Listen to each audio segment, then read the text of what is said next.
तो एक बार फिर से लेकर आ चुका हूँ trending star hit machine Khesari भैया का एक न्यू गाना जिसका नाम हुआ झगड़ा 2.0।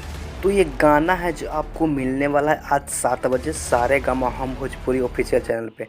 तो आप लोग जाकर देख सकते हैं 7 बजे। और ये गाना है जो आपको मिलने वाला है सारेगामा हम भोजपुरी पे।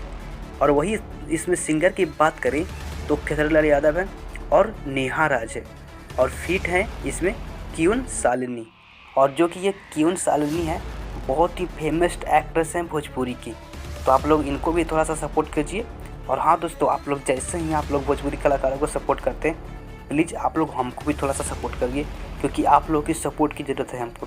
तो प्लीज़ आप लोग वीडियो को लाइक नहीं किया तो लाइक कर दे और चैनल पर पहले पहले सब्सक्राइब करके बेल आइकन प्रेस कर लें क्योंकि दोस्तों आपको पता ही होगा कि डेली हम नए नए भोजपुरी के अपडेट देते रहते हैं। तो इसीलिए बोलता हूँ कि आप लोग भी सपोर्ट करिए हमको। तो वीडियो को पूरा देखने के लिए आप लोग को थैंक्स।